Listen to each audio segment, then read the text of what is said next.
For today's video guys, is meron tayong itatry na naman na may itatry na naman tayo na product. Ito siya guys, yung product natin.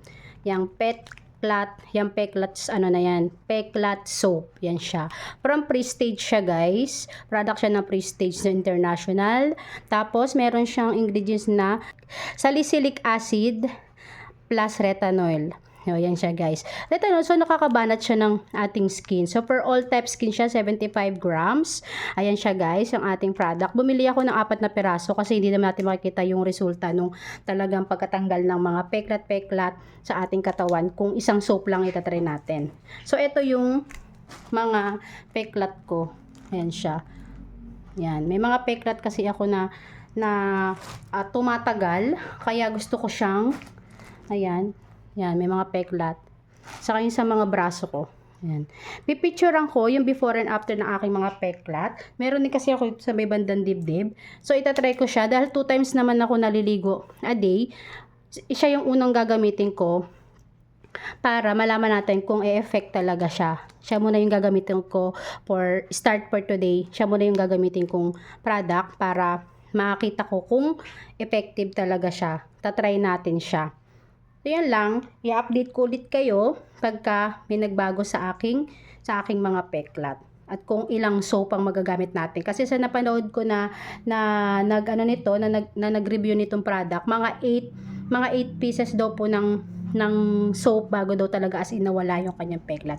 So sa atin, itatry natin kung ilang soap ang magagamit natin bago matanggal yung ating peklat. So yun lang, babalikan ko ulit kayo for update. This video, itatry natin tong product na to, itong peklat soap nila ng Prestige. Yan, itatry natin siya with salicylic acid and retinol po yung kanyang ingredients. So itatry ko siya ngayon.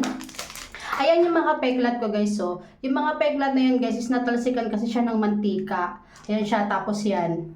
Yan, yung mga peklat ko na yan. Ayan siya. Oh. Ang tagal kasi niyang mawala. So, syempre, pagkatalsik ng mantika, di ba, matagal talaga. So, meron pa ako mga parang patsi-patsi na ganyan. Saka, itong ipapakita ko sa inyo na isang peklat ko. Sana mawala siya. Yan. O-observe ko kung mawawala yan, kung mababasa. Kasi nagpeklat na siya, oh. Yung kagat ng aso. So, yun guys. Itatry natin ngayon tong product na to. Subukan na natin siya. So, ang expiration niya guys is 2029. Hanggang 2029 pa siya. Tapos, made in Philippines lang siya guys. Tapos, yung grams niya 75 grams. So, isusubukan na natin.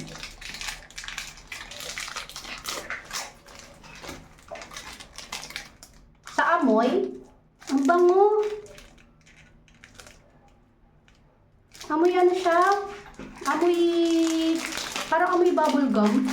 Sa amoy niya guys, ang bango niya. Tingnan pa nga natin, amoy bubble gum siya. Tapos yung texture ng sabon niya, nakikita ko kasi dun sa pagpinipicture nila, parang meron siyang parang mga white. Ayan o, na parang siyang gulaman na white. Na nakaano dun sa sabon. Ayan siya guys. Ganito siya kakapal. Yan. Tapos malaki din siya. Sa amoy, ang bango. Amoy bubble gum. Tignan nga natin yung kanyang mga ingredients. Ang bango niya. Meron pala talaga siyang fresh long lasting fragrance. May whitening effect din siya. Sorry. Ito yung ingredients niya para malaman natin kung bakit napakabango. Ayun, may coconut oil siya, sodium hydroxide, may sodium silicate, tapos, bango, may vitamin E din siya, may vitamin A, may alpha, marami din siya, saka mayroon halo talaga pala siyang pabango guys. Napakabango niya. May bubble gum. So, try na natin guys ha. Itong tatanggal natin sa kayo pinakita ko sa inyo yung part na Ayan, gagamitin ko na siya. And guys, ano natin siya dyan kasi para malaman natin kung i-update ko kayo kung makakailang sabon ako dito. Gagamitin ko na rin siya sa mukha guys, sa mukha. Gagamitin ko rin siya sa mukha. Yan. Ibababad natin siya kasi para yung mga parang patsi-patsi sa aking mukha. Malaman natin kung magla-light siya dito. So, ayan guys. Yan. Mabula siya. Mabango. Amoy bubble gum. Yung amoy niya. So, ayan. Ang bango niya Fairness, ang bango niya Tapos, gagamitin ko rin siya sa mukha. Pinakita ko lang sa inyo para update ko kayo kung... Tapos para maramdaman natin kung ano siya, kung... Pang all types daw ng skin to Tingnan natin kung mahapdi ba siya o hindi. Try natin.